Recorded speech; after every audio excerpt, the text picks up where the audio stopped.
Si te compraste una Canon o estás pensando en pasarte a Canon, quizás hayas visto mis vídeos anteriores de esta serie en los que doy mi opinión sobre la marca.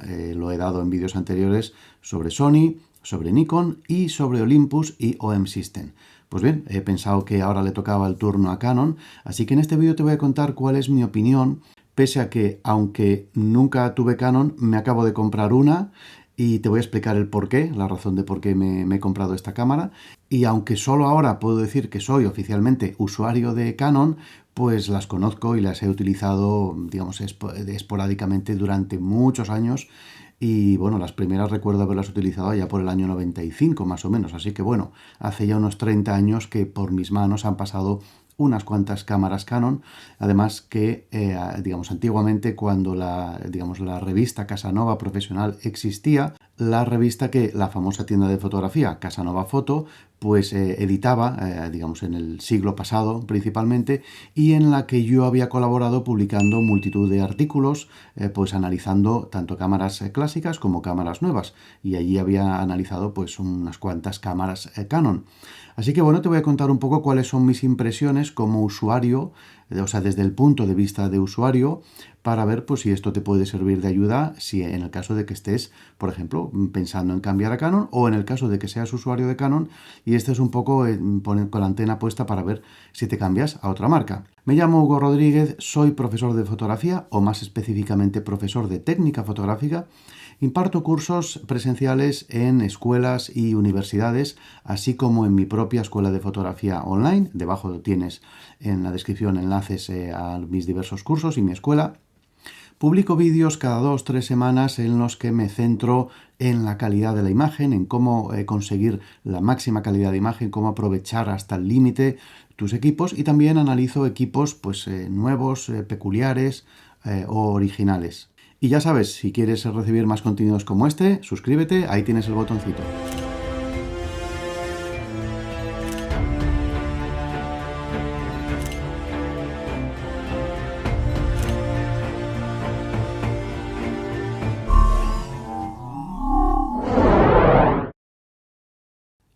Primero, déjame decirte que este vídeo, que como puedes comprobar es completamente gratuito, así como todos los demás del canal, se sostienen principalmente por las ventas de los cursos en mi escuela, así que te voy a dejar aquí unos banners para que conozcas lo que tengo, y en ese caso, pues si quieres aprender conmigo, no solo, digamos, ampliarás tus conocimientos, sino que me ayudarás a que siga con el canal.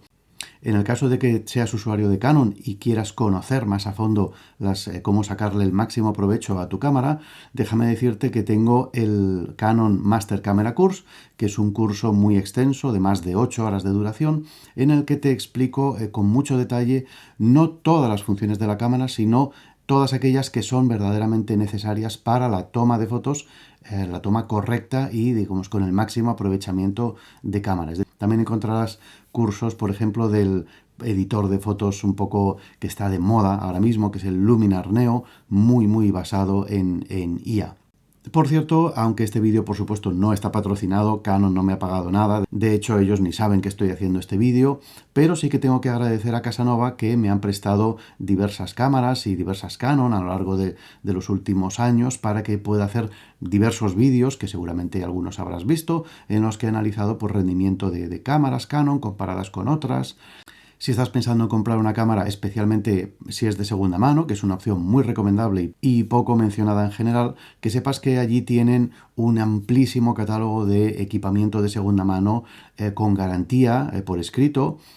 Así que, bueno, si te interesa conseguir un equipo pues, más asequible, que esté ya usado, pues echa un vistazo porque realmente es una opción muy a tener en cuenta. Bueno, dicho esto, lo primero que me gustaría pedirte es que no saquemos el hacha de guerra, que no estamos defendiendo a nuestra familia, que son, digamos, las marcas de cámaras que no nos pagan nada seguramente a ninguno de los dos, y que no hay por qué, pues eso, sacar el hacha y empezar a degollar cabezas porque, pues eso, estamos simplemente opinando sobre las herramientas que utilizamos y los pros y los contras. En todo caso, me gustaría saber tu opinión, ya sabes, me la puedes dejar debajo en la caja de comentarios, que siempre procuro leerlos todos, aunque no siempre tengo tiempo para responder a todos. Por cierto, aclaro que lo que voy a decir aquí pues son pues en parte mis opiniones y en parte hechos. O sea, hay cosas que son hechos y que son constatables y que no son discutibles. O sea, si una cámara pesa más que otra, pues pesa más que otra, lo mires por donde lo mires. Y otros que son opiniones, en cuyo caso pues lo voy a dejar claro que es mi opinión y por supuesto puedes coincidir con la mía o puedes no coincidir. Entonces, empezaré por lo bueno. Y en primer lugar tendría que citar, aunque no es algo que yo use especialmente, pues que el sistema de autofoco tiene una gran fama de ser de excelente calidad. De hecho, digamos, aunque yo no lo he probado personalmente, parece ser que Canon tiene concretamente en la R1 el que podría ser el mejor sistema autofoco de la industria en este preciso momento, porque tiene un sistema de detección o de predicción, por ejemplo, de la posición de los jugadores pues de fútbol o de básquet en un partido, que es una cosa verdaderamente asombrosa y que ninguna otra marca tiene. Aunque, por ejemplo, Sony también tiene, digamos, inteligencia artificial aplicada al autoenfoque para detección del sujeto, de la posición de los brazos, de las piernas, de la cabeza y cosas de este tipo, pues muy avanzadas. No quiero decir con esto que Canon en general tenga el mejor sistema de AF, pero desde luego es excelente y parece que la mayoría coinciden en que el de Sony y el de Canon estarían los dos pues como bastante a la par. Quizás el de Sony en general, digamos a lo largo de toda su gama de cámaras, me parece que estaría un poco llevando la primera posición y Canon estaría muy cerquita en la segunda posición. A mí personalmente no es algo que me interese demasiado, porque yo que hago fotografía tranquila, es decir, paisaje, arquitectura, interiorismo, panorámicas, bodegón, pues realmente la F me da un poco igual. Es más, yo disfruto enfocando a mano con el aro de enfoque, me gusta. Así que prefiero siempre que puedo hacerlo yo que no dejar que la máquina lo haga automáticamente por mí. El sensor. Últimamente en la gama R, digamos, de modelos avanzados, pues tienen muy buen sensor, pero claro, solo en estos modelos recientes y siempre que se utilice el obturador mecánico. Porque con el obturador electrónico, como ya mostré en unos vídeos anteriores aquí en el canal, te voy a dejar aquí arriba el enlace para que veas alguno de ellos. Resulta que el rango dinámico cae estrepitosamente y se convierte pues pues eso, en algo no, digamos, destacable, sino al contrario, ¿no? Algo criticable. Así que en ese sentido, pues los últimos modelos el sensor ha mejorado muchísimo, aunque les ha llevado un montón de años pues conseguirlo. Además, las ópticas que tienen, en general las de full frame, eso sí, son de una calidad exquisita. O sea, los zooms, por ejemplo, los 24-70-2.8, los 70-200, los ultra angulares tipo 14-24 y similares, o 16-35 y tal, son en general, incluso las ópticas descentrables, ópticas especiales, y ópticas macro tienen unas ópticas de una calidad excelente. Sobre todo las que llevan la línea roja. En ese sentido, digamos, son realmente excepcionales. Yo como usuario de Nikon durante muchos años siempre he visto que, por ejemplo, los 24-70-2.8, que ha sido un poco el zoom por excelencia, el de Canon parece que siempre conseguía un poquito más de calidad que el de Nikon en algunas condiciones particulares, por ejemplo, a diafragma abierto y tal. O sea, estaban muy igualados, pero daba la sensación de que el de Canon incluso llegaba un poquito más allá. Así que en ese sentido, pues unas ópticas de una calidad extraordinaria. O sea, y probablemente los mejores zooms de la industria, pues conjuntamente pues con Nikon y con Sony, ¿no? El sistema de menús. Otra de las grandes ventajas de Canon.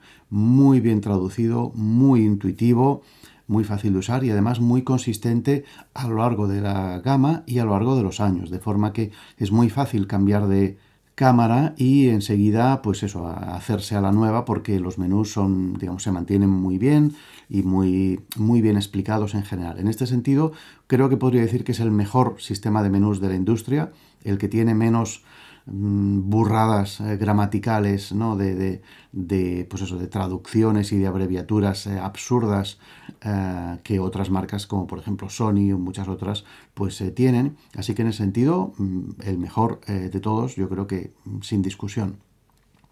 Las funciones de vídeo, yo no las uso demasiado, uso exclusivamente el vídeo para grabarme en estos vídeos que hago y en los cursos de mi escuela, pero realmente no suelo grabar vídeo cuando salgo por ahí. Yo generalmente cuando salgo por ahí con la cámara es para hacer fotos, hago muy raramente vídeos, pero sí que es verdad que la gente que se dedica, digamos, a hacer vídeos diariamente, ¿no? Pues para reportaje social o para trabajos, pues Canon ha estado ahí desde el principio.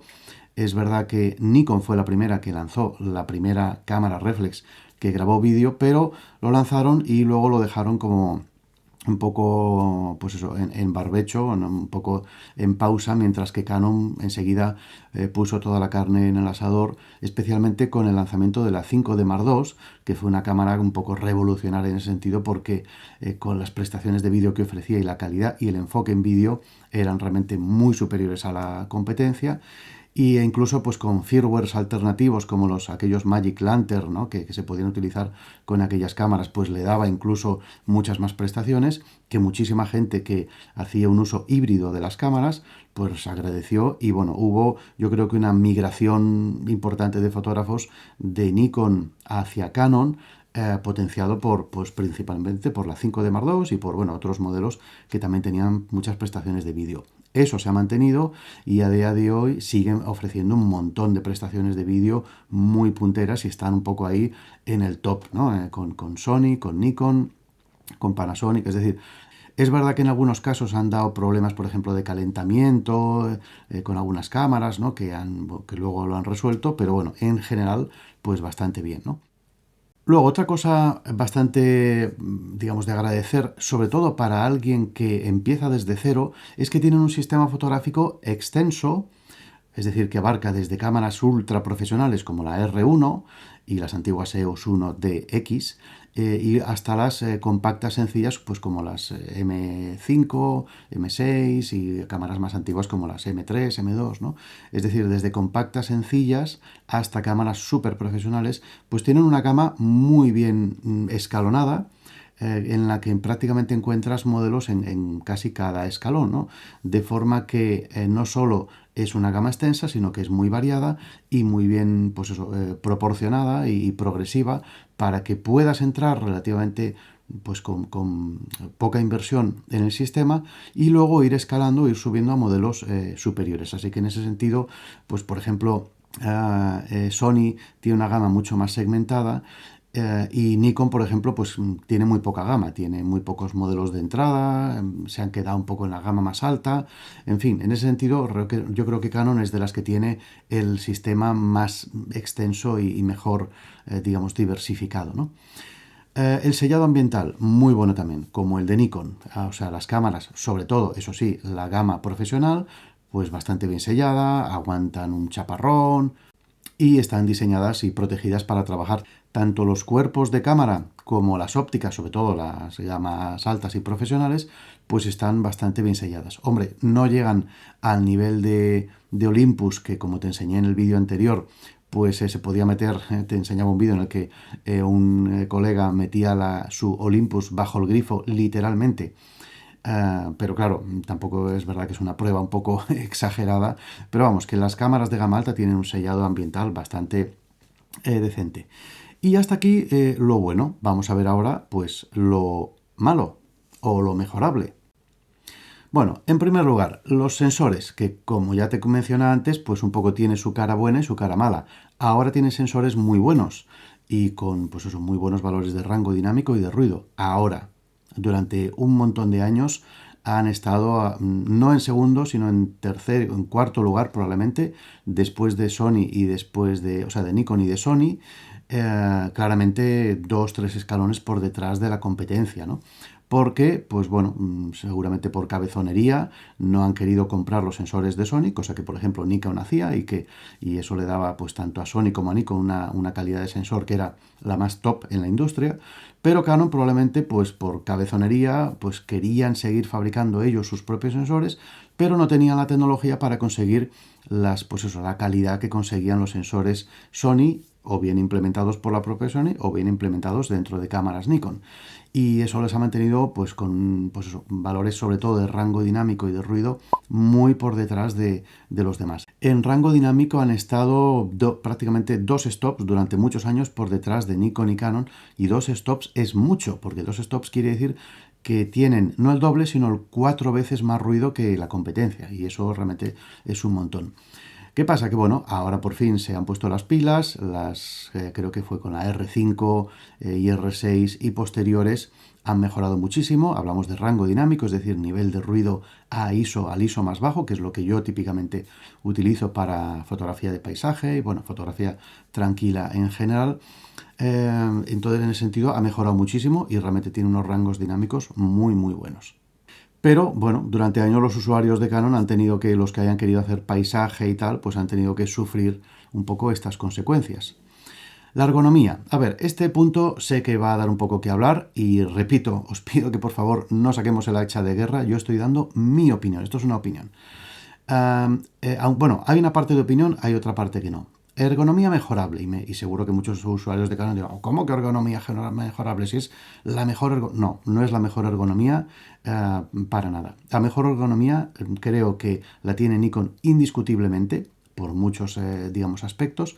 Canon tiene una ergonomía buena, pero tiene algunos aspectos que para mí serían claramente a mejorar. Los dos para mí más claros de mejorar, los dos aspectos más claros de mejorar serían, uno, la rueda trasera. La rueda trasera que permite, pues eso, girar con el pulgar y modificar las velocidades, que es una rueda que incorporaron, yo recuerdo cuando la incorporaron por primera vez, a principios de los 90, no me acuerdo qué cámara fue la primera, pero alguna tipo EOS 5 creo que fue. Resulta que es una rueda que ellos argumentaban que sobre todo era muy interesante porque si tenías la empuñadura para hacer el disparo vertical, pues podías modificar con la misma rueda las velocidades muy cómodamente. A ver, muy cómodamente no. ¿Por qué? Primero porque una razón, digamos, de ergonomía muy básica, es decir, hay que bajar un montón el pulgar para abajo y hacer un movimiento raro para poder hacerlo. Y esto no es natural, o sea, el pulgar en su posición natural, el movimiento, digamos, más natural y fácil de hacer es este y este. Entonces, hacer así todo este giro no es natural, es una posición forzada de este dedo, que es lo que tienes que hacer con esta rueda. Entonces, además, si utilizas la cámara con tu ojo izquierdo, como me pasa a mí, y además si eres como yo, que tienes pues eso, una napia, digamos, bastante grande, resulta que cuando vas a girar el dial, ahora me verás, pues el dedo te topa con la nariz, con lo cual no se puede manejar cómodamente este dial. Hombre, manejar se puede manejar, pero cómodamente no. Otra prueba de lo que digo, para que veas que, digamos, que tiene sentido, coge una cámara Canon de este tipo, intenta con una sola mano, sin sujetarla con el objetivo, intenta girar el dial trasero y que no se te caiga la cámara. Ya verás que tienes que hacer malabarismos para sujetarla. En cambio, intentas hacer esto pues con una Nikon, con el dial trasero, o con una Panasonic, o una Sony, y verás que no hay ningún problema. O sea, puedes agarrar perfectamente la cámara por la empuñadura y cambiar las velocidades sin ningún problema. Claro, en esto que por ejemplo Canon, las velocidades se cambian con el dial, digamos, delantero típicamente. Bueno, cambia entonces el diafragma, o sea, usa el dial trasero, porque si haces como todos los fabricantes de fotografía, que siempre el dial delantero es el diafragma y el dial trasero es la velocidad. Claro, no sé si Canon lo han cambiado por eso, para que la velocidad vaya con el dial delantero y sea más cómodo. ¿Por qué? Porque con una mano es muy difícil, pues eso, hacerlo y que no se te caiga la cámara. O sea, es una situación insegura en la que la cámara corre o sea, riesgo y peligro real de caerse al suelo si solo la está sujetando con una mano. Así que este sería para mí el primer punto. Y el segundo punto es, y me refiero sobre todo a las cámaras DSLR tipo la serie 5D, bueno, 5D, 7D, es que los botones de arriba están, en mi opinión, muy mal ubicados y, o sea, mal diseñados. Primero porque son muy pequeños. Son muy pequeñitos y cuesta digamos, de manejarlos. Además, son difíciles de diferenciar si no sacas el ojo del visor y miras a ver cuál es cuál. Primero porque son 4 y segundo porque no tienen tamaños diferentes o relieves diferentes, salvo uno. O sea, cuando tú estás con el ojo en el visor y estás pasando el dedo, no reconoces muy fácilmente cuál es cuál, a menos que te sepas de memoria y cuentes, a ver, algún 2, 3, 4, pues este es el segundo, pues este es el de, yo qué sé, el balance blanco, es el ISO, tal, ¿no? Los botones, en mi opinión, tendrían que ser menos, 4 son excesivos, tendrían que ser 3, tendrían que ser claramente más grandes y tendrían que tener algún diferenciador muy claro, como por ejemplo unas muescas arriba ásperas, como por ejemplo tienen botones de las cámaras Panasonic, o de Nikon, para que por el tacto digas, este es el liso, este es el rugoso, vale, el rugoso, pues este es el que yo quiero. Pero es que la posición además es que es muy incómoda, porque tú tienes el dedo índice aquí para disparar, ¿vale?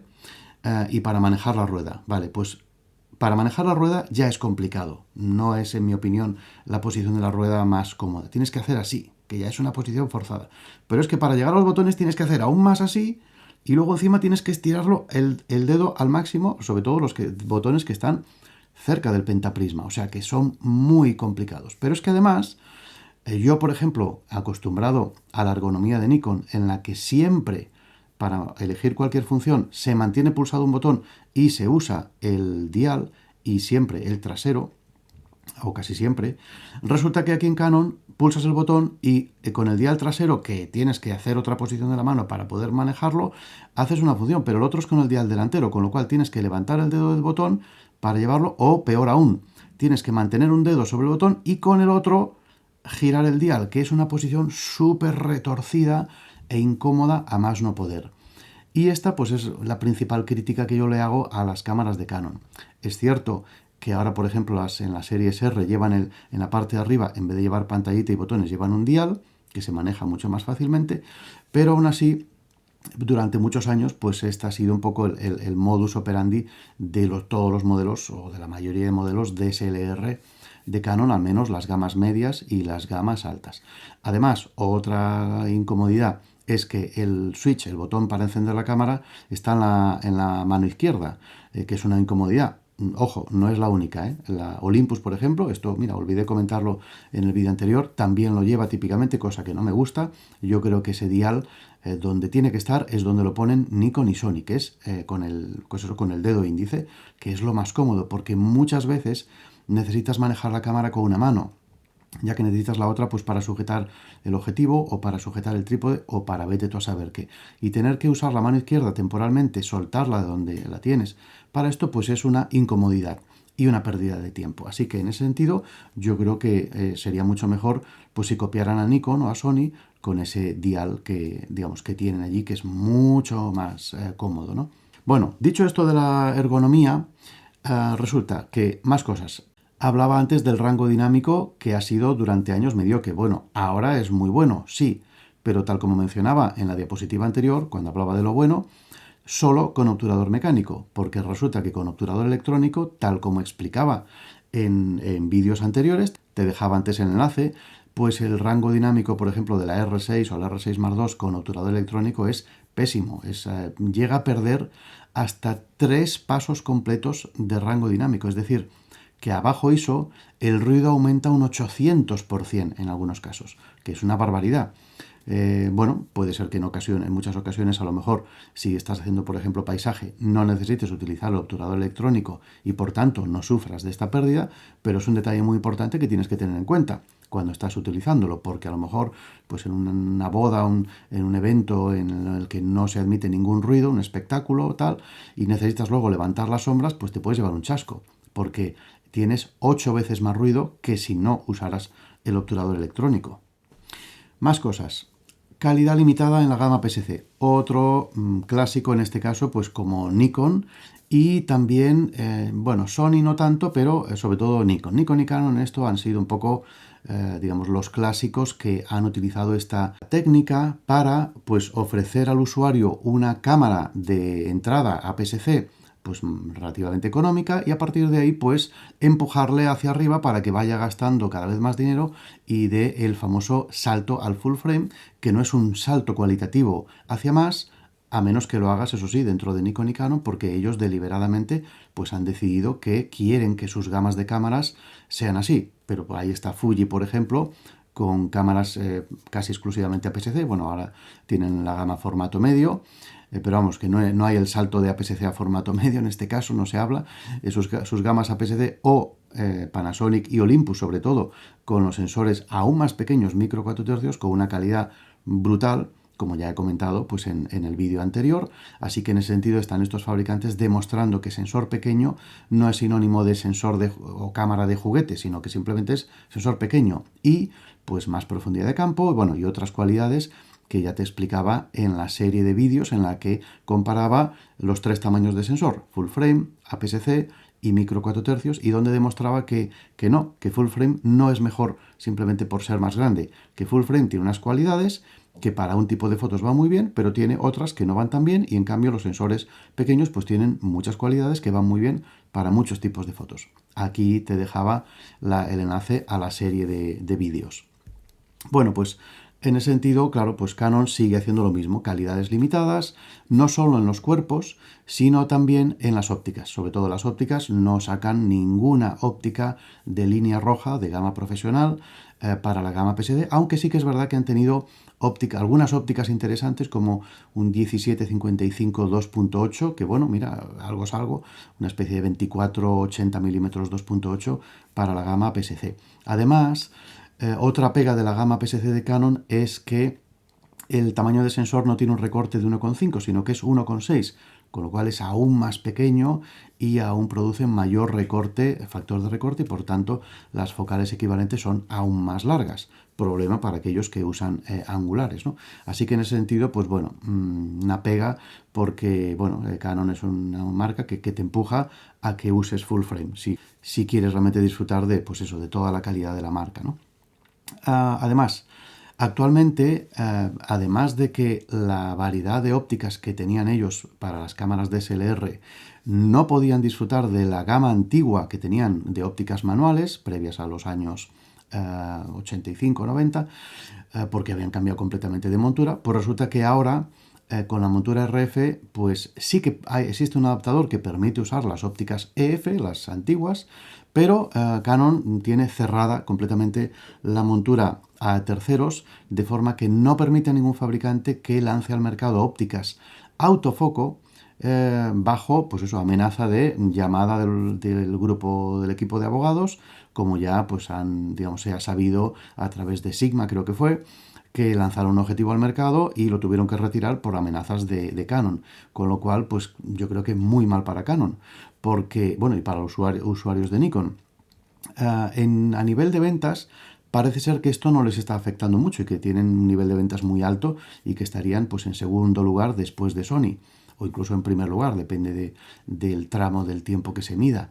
Pero yo creo que esto a la larga les puede pasar factura, porque la gente no es tonta y tampoco es rica, y las ópticas de Canon son muy buenas, pero es verdad que igual que las de Sony o las de Nikon son muy caras, muy muy caras, y existiendo alternativas pues de fabricantes de terceros como Sigma, como Tamron, como Viltrox, como Sirui, que tienen precios infinitamente más competitivos y calidades perfectamente equivalentes a las que ofrecen ellos, e incluso hasta superiores, pues la verdad es que el usuario de Canon, imagino que bueno, aguantará un tiempo, pero habrá muchos usuarios de Canon que digan, mira, yo no aguanto más, me cambio a otra marca, porque prefiero disfrutar de la inmensa variedad de ópticas y ahorrar un poco de dinero, o un poco bastante dinero, pues en ese sentido. Así que bueno, yo creo que es una mala política. Ahí está Sony demostrando con su montura totalmente abierta para que cualquiera fabrique, que es el fabricante con mayor variedad de ópticas ahora mismo en el mercado, y además esta gran variedad de ópticas es un reclamo bastante fuerte para muchos usuarios. Así que en ese sentido, pues qué mejor ejemplo que el que está dando Sony. Más cosas. No tiene prácticamente funciones de foto computacional. O sea, funciones de foto computacional en cámaras Canon son prácticamente inexistentes. Ahora, algunos de los últimos modelos con actualización de firmware ya han podido hacer pixel shift y alguna cosita más, pero en general todo lo que es, bueno, focus stacking, pixel shift, quitando estas excepciones, apilamientos a Live ND, autocaptura, precaptura, es muy limitado, muy restringido. Hay algunas funciones que no hay ninguna Canon que las tenga y hay otras que solo la tienen modelos muy concretos que se miden con cuentagotas y vamos, se podrían contar con, pues eso, con los dedos de una mano. Así que en ese sentido está claro que, por ejemplo, para alguien que hace fotografía tranquila como yo, ¿no? Paisaje, panorámica, arquitectura, interiorismo, bodegón, que son cosas muy importantes en este sentido, foto nocturna también, pues son cámaras que no son las más indicadas para esto. Son cámaras en este sentido mucho más orientadas pues a fotografía, por ejemplo, de acción, ¿no? Con buen sistema autofoco y tal. Pero desde luego es una pena que no tengan esto porque hoy día, pues si no lo sabes, ya te lo digo, el resultado de una foto no es como pasaba antiguamente con la película, pues que el 100% de la foto era la óptica, o sea, era la calidad óptica y la película que utilizabas. El cuerpo de cámara importaba muy poco, ¿no? Era básicamente, si querías calidad, tenías que invertir en ópticas, no en cuerpos de cámara. Luego llegaron las digitales y, claro, los sensores intervienen mucho, pero es que hoy día la mitad es el hardware, el sensor que lleves, y la otra mitad es el software y el procesado que hagas de la imagen. Y ahí la foto computacional pues es capaz de hacer maravillas y virguerías, ¿no? De ahí las virguerías que son capaces de conseguir las cámaras Olympus, por ejemplo, con la gran, digamos, artillería que tienen de funciones de foto computacional, o por ejemplo los teléfonos móviles, que lo utilizan también muy profusamente y parece increíble que con un teléfono móvil, con un sensor que es una minucia tan pequeño, pueda sacar incluso fotos nocturnas con exposiciones largas y el teléfono sin siquiera estar en trípode y unos resultados que son asombrosos en cuanto a todo, en cuanto a ruido, en cuanto a rango dinámico, calidad, definición, en fin, todo esto. Así que, bueno, a ver si Canon se pone un poquito las pilas en este sentido. Más cosas.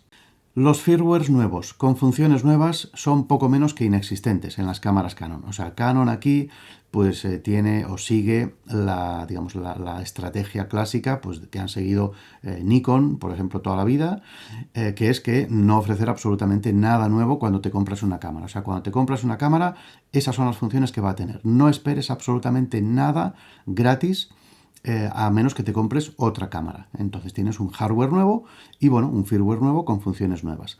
En ese sentido, por suerte, Nikon, pues digamos que han un poco abierto los ojos y han empezado a ofrecer firmwares. Eso sí, de forma un poco limitada, pero bueno, han ofrecido pues, firmwares especialmente para la Z9 y para la Z8 con funciones nuevas muy interesantes que no existían, y no solo uno, sino 2, 3, 4 y hasta 5 versiones de firmware cada vez con funciones nuevas. Así que en ese sentido se agradece muchísimo. A ver si Canon pues se pone un poquito las pilas porque, que yo sepa, han ofrecido creo que el disparo de alta resolución en un caso concreto y alguna cosita más, pero muy poca cosa. Así que siguen un poco con la pues eso, estrategia clásica, que claro, supongo que mientras les funcione y vean que tienen ventas, pues continuarán. En el momento que vean que empiezan a perder ventas, pues quizás empiezan a cambiar de política. Eso suele, digamos, funcionar así, tristemente, ¿no? Y bueno, pues esto sería todo un poco el resumen de mi opinión acerca de lo bueno y lo malo de Canon desde el punto de vista del usuario. Así que me gustaría saber tu opinión, qué te ha parecido, coincides con mi opinión o no, ya sabes, déjamelo debajo en la caja de comentarios. En un vídeo anterior planteaba la posibilidad de hacer otra serie de vídeos más adelante acerca de la posición o la, digamos, situación actual de la marca. Y ya me habéis dicho que sí, que os interesa, pues os lanzo de nuevo la pregunta si te gustaría que hiciera más adelante un vídeo sobre la posición o la situación actual de Canon ahora mismo en el mercado, ¿no? Cómo están sus cámaras, cómo está su gama, cómo está la competencia, perspectivas de futuro, en fin, este tipo de cosas, cómo lo veo yo, ¿no? Así que bueno, en ese caso ya sabes, déjamelo abajo tu comentario.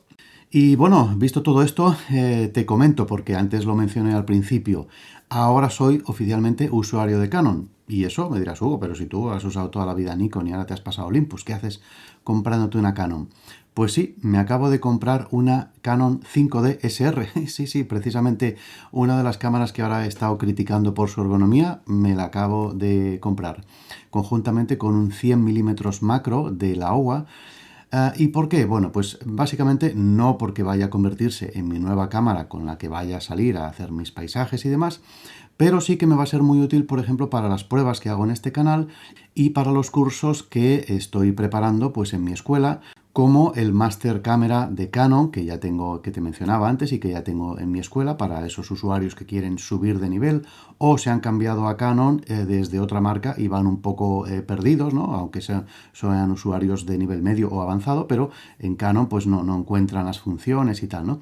Bueno, pues para digamos, seguir haciendo vídeos acerca de Canon y pruebas y demás, pues he escogido la 5DSR por varias características.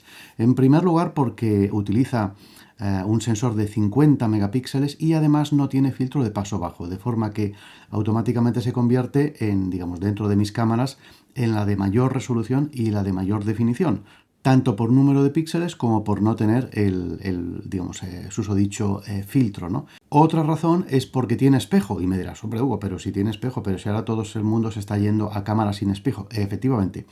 Pero a mí, para todas las pruebas que hago de trípodes y de definición de ópticas y tal, pues me viene de coña porque, por ejemplo, para todas las pruebas de trípode es la cámara ideal, porque es la que tiene mayor resolución y espejo. Es la condición que pone más a prueba un trípode, el hecho de que haya un espejo haciendo una sacudida interna y ya sabes, todo aquello del sistema de cierre previo de espejo, el mirror lock-up y demás, ¿no? Esto me permite que sea una cámara ideal para hacer este tipo de pruebas. Además, para hacer digitalizaciones también pues me va a ir de maravilla porque por la altísima resolución, de forma que voy a poder poner a prueba todas las ópticas macro que te he ido enseñando, bueno, y otras que estoy probando para la serie del objetivo más nítido del mundo. Te dejo el enlace a esta serie aquí, en la que he utilizado sobre todo los sistemas de Baloy para digitalizar película y para averiguar cuál es la óptica más nítida que existe a la hora de digitalizar. Bueno, pues esta cámara me va a ir de coña porque con semejante recuento de megapíxeles y además con un adaptador que me han mandado mis amigos de Photodiox, con el que puedo utilizar todas las ópticas que tengo de Nikon o para Nikon F en la montura Canon, pues eso, fantástico, porque puedo utilizar todo ese parque de ópticas directamente, pues eso, solamente con un pequeño adaptador, ¿no? Así que bueno, como ves, por un lado para tener los menús de Canon para los cursos y demás, la resolución para pruebas de ópticas y digitalización y el espejo para pruebas de trípodes. Y como además con adaptador puedo usar todas las ópticas que tengo de Nikon y que conservo, pues ya tengo digamos, una cámara que se integra muy bien dentro de mi, digamos, equipo de cámaras actuales. Así que bueno, como ves, no la he comprado pensando en llevármela pues a mis excursiones para hacer mis fotos de paisaje por ahí, sino más bien para pues eso, utilizarla profesionalmente en mi escuela y mis cursos y todas estas pruebas que te enseño aquí en el canal. Y hasta aquí llega este vídeo. Espero que te haya parecido muy interesante. Si te ha gustado, déjame un like, que me ayudará mucho a que otros conozcan pues mi canal. Compártelo con tus amistades, conocidos en tus redes sociales y recuerda, la técnica no es el fin, es el camino. Nos vemos en un próximo vídeo. Hasta luego, adeu. Si te ha gustado este vídeo, te invito a que eches un vistazo a mi página web, donde puedes ver los cursos que imparto, los libros de fotografía que he publicado, las cartas de color o mis servicios de asesoramiento y calibración en temas de gestión de color, así como mi galería de fotos. Bueno, y si no te interesa nada de eso, pues igualmente muchas gracias por ver el vídeo y nos vemos en los próximos.